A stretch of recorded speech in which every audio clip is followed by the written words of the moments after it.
morning, this is Anka Metcalf with TradeOutloud.com. Welcome to my pre-market game plan for the major future indices, gold and oil for today.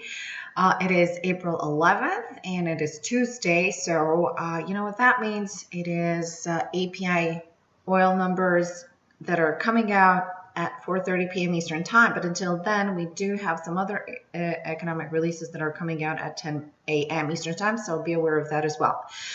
Today we're going to start things up. We're going to start with CL, with oil, and I like what I'm seeing here so far. We're having a consolidation at $53, which is in a prior resistance area. So the support is forming into a prior resistance area, and it's a pretty tight consolidation that I can see from right here. So any bounce off the 53.20 area can propel the price higher, and the price can continue higher into the 53.50 area, which is also a target that I've mentioned in the video recording yesterday, and also has the potential to run, like I said, a tradable void into the daily onto the daily chart all the way into $55.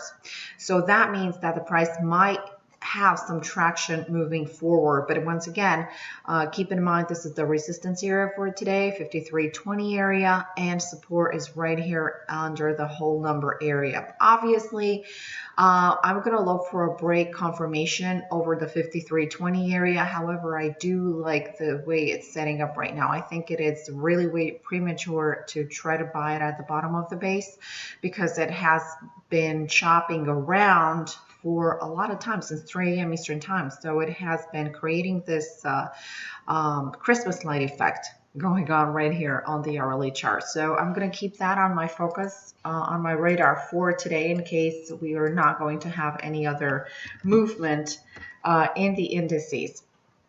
So for now, I'm going to move to the S&P. Okay, as soon as my computer collaborates. Okay, here we go. S&P. And I've noticed the charts are a little bit sluggish today. I don't know if that's the case with TD Ameritrade.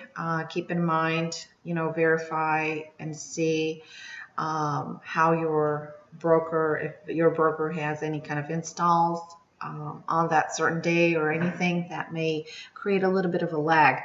All right, so let's take a look at the S&P 500. S&P 500 has a support area 2347.50 and a resistance area, first resistance area at 2353, the second overnight resistance 2355, and the last resistance at 2363.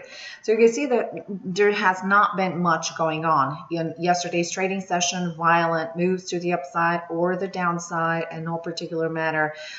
Breach of the first level of support here that was conducive into a follow through all the way to the 43.45 area. That didn't happen. You can see the price stalled here. So because we are looking right now at the market and we're still waiting for the financials to report earnings, and that's going to start pretty soon this week. And don't forget, we're having a short week. Friday, the market will be closed.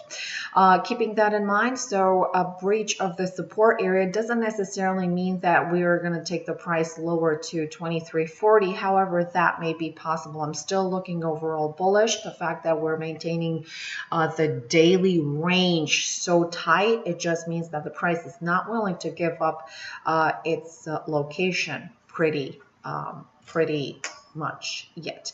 All right, so in terms of bullishness, I would like to see, I am literally going to wait today out.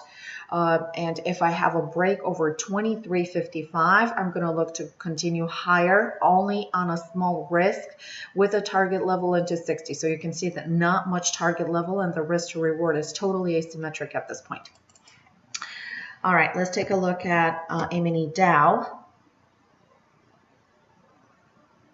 E-mini Dow, same price action. Yesterday, we had the same violent move to the upside, to the downside, taking out first and secondary area of resistance, and then same thing happened for the lows. And now we're stabilizing. You can see that the price is right now stabilizing below the 20-period moving average, below the 200-period moving average, but it's just chopping around at once again at that 20,600 level. So we have been at this level for close to 2 weeks now, unless we get a clear direction. And what I mean by that, over 20,700 means that we might gain some relative strength.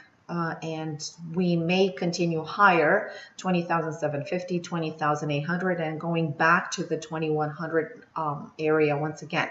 If we break below, not necessarily a sell. Keep in mind that support levels are all the way to 20,500 and even lower than that into 20,450 area. So for today, relatively neutral. I'm not going to engage into anything unless we see more price confirmation. So today is going to be a good day to kind of like see where the market is heading into and weigh our odds first before we get into any trades. Let's take a look at E-mini NASDAQ. And E-mini NASDAQ, same price action. Yesterday, high, low, breaching the prior day support resistance area.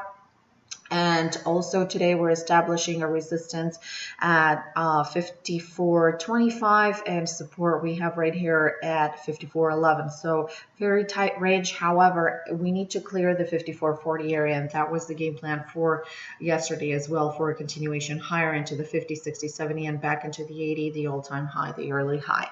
If we get a break below the 54.11 area, not necessarily bearish. I will start to become bearish under 53.80 area. Until then, I'm literally going to sit on my hands. I'm not going to take a trade because I really don't see any kind of risk to reward on these trades.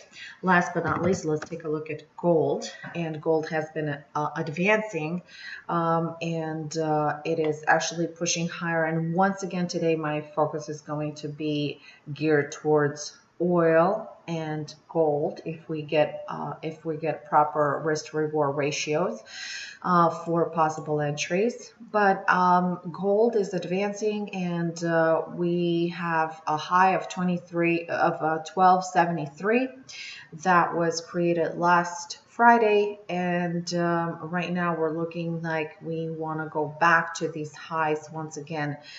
We are trading right now in a minor resistance area. We still have some lows over here that have developed into Friday's extended session, and it seems that we want to break this area. Any pullback might seem viable all the way into the 1270 and 1273 area.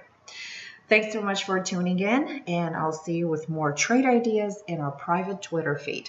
Hope you all have a very good and profitable trading day today.